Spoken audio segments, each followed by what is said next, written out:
La question du jour, pourquoi être exemplaire? Bonjour à tous. Bonjour. Salut, Guillaume, ça va? Pourquoi être exemplaire? Ouais. Grand jeu. Je vais vous parler d'une expérience rapide. J'ai, dans ma petite carrière, rencontré un dirigeant qui, dès le premier jour, alors moi, en fait, j'ai hérité de ce patron-là, je ne savais pas d'où il venait, et je le remercie. J'aime bien ce que tu dis hérité, tu dis pas subi. Non, Il a dû te faire grandir, celui-là. Il m'a fait grandir, et c'est pour ça, enfin, je pense très souvent à lui.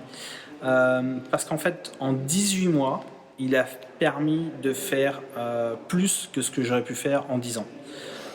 Qu'il est bien, lui. Donc il est bien. Je l'en remercie encore parce qu'il du coup il a fait grandir l'organisation, il m'a fait grandir bien évidemment, et c'est peut-être en partie pour ça aussi que je suis devant vous aujourd'hui.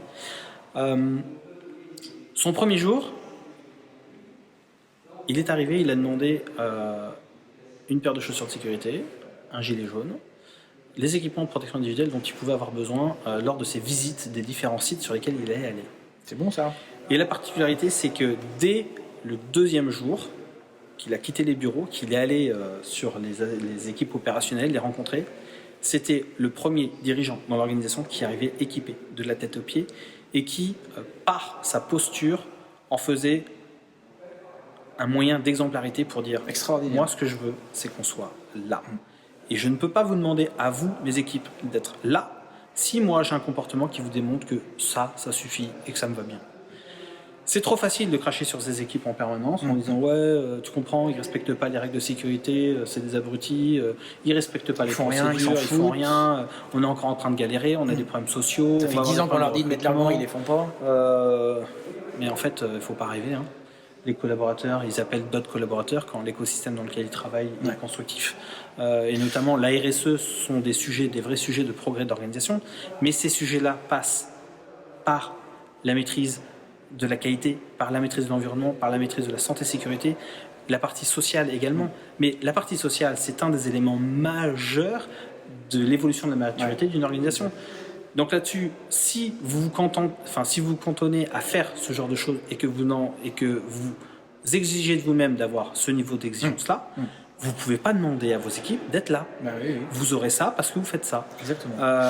Et ça vaut pour tout le monde là-dessus. Un contre-exemple, parce que là, ton patron, j'aurais bien aimé le rencontrer dans ma carrière. Je pourrais te le présenter. C'est ok. Si un jour on se croise à Paris, je lui dis bonjour s'il regarde la vidéo. Moi, j'ai un contre-exemple. Un contre-exemple, non pas d'un employeur, mais d'un cadre dans un atelier de réparation mécanique véhicule. Et on se fixe un rendez-vous dans les ateliers avec quelques collaborateurs, avec le chef d'atelier lui-même. Et puis moi, pour la partie, il y avait le médecin de prévention, on travaillait sur des risques, l'évaluation de risques, etc. Et quelques jours avant, on se voit donc avec ce cadre-là, on se dit, comment on organise cette réunion, comment on planifie tout ça. Et je lui dis, surtout, le premier truc, c'est tu t'équipes de A à Z. Moi, je serai équipé de toute façon, donc chaussures de sécu, casque, etc. Nickel. Pas du tout de possibilité pour n'importe qui de nous dire « Ah, t'as oublié de mettre ton gant, t'as pas tes bouchons, etc. » Et en fait, il me dit « Ouais, pas de problème. » Et il arrive le jour J, il y avait 3, je me souviens bien parce que ça m'a marqué, il y avait 3 collaborateurs. Il y avait le chef d'atelier, moi j'étais présent, donc tous étaient équipés, les collaborateurs également. Et lui, il arrive avec des chaussures de ville. Et il me dit en plus, et en fait, ça m'a un peu énervé même. Il me dit « Thierry, devant tout le monde, hein, Thierry, j'ai pas eu le temps, je suis avec mes pompes de ville, ça te dérange pas ?» Et c'était impossible de dire que ça me dérangeait pas, c'était pas possible. Donc il a fallu que je lui dise « Si, ça me dérange, donc tu quittes les ateliers, tu vas t'équiper et tu reviens quand tu as des chaussures de sécurité. » Et il est passé pour un peintre. C'est une expression, ça veut dire il est passé pour un mauvais, quoi. Parce qu'en fait, il est arrivé là avec des chaussures complètement hors normes. Et t'as pris le pouvoir. Et puis il me demande à moi s'il a le droit de violer la règle devant les autres. Et indirectement, malgré lui, toi, tu as pris le pouvoir.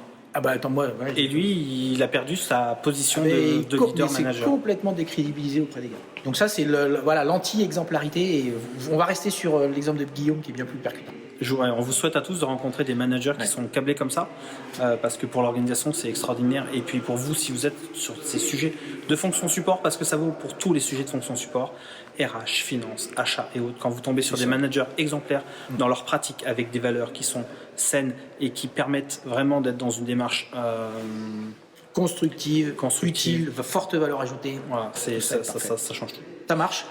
Si vous voulez en savoir plus sur le comment et les outils qui peuvent vous permettre de vous aider, on sera ravis de le faire. N'hésitez pas à nous contacter. Et on en a 2 qui sont top. qui sont utilisés régulièrement, diagnostic de maturité et matrice de délégation de pouvoir de prévention. Ces 2 outils-là, on les maîtrise, vous pouvez les maîtriser, on peut échanger dessus, on peut partager, mais je vous assure que ces outils-là, quand vous les utilisez, que vous les mettez en œuvre, ça amène votre organisation avec une évolution qui est phénoménale. Et on est capable, pour certains, en tout cas nous on le fait et on n'a pas peur de le faire, avec ces outils-là, plus quelques autres à côté, on divise par 2 les accidents en 2 ans. Parce que là, on l'a déjà pratiqué avec ça sans aucun problème. C'est ce qu'on sait faire et ce qu'on peut vous proposer, donc n'hésitez pas. À bientôt. Mais attends. Ah, t'en as une? Ah oui, pardon. Regardez, on est toujours à l'aérodrome. Les avions école, tu m'as dit tout à l'heure. Microjet, donc les anciens avions école. Donc aujourd'hui, l'armée de l'air se forme sur les Alpha Jet. Ils sont en train de changer d'ailleurs pour passer sur des avions à hélice. Et ça, ce sont les anciens. Et puis derrière toi, qu'est-ce qu'il y a là? Ah, ça c'est bien. Un siège éjectable. Donc on vous souhaite de ne pas être sur un siège éjectable ou de faire en sorte de ne pas vous asseoir tout seul et bêtement. Faites attention à ces trucs-là. De ne pas vous asseoir bêtement par incompétence ou malveillance sur un siège éjectable qui pourrait malgré vous vous évacuer. Donc voilà, bon, c'était la petite blague. Allez, elle finit bien. Allez, ciao, à bientôt. Au plaisir, au revoir.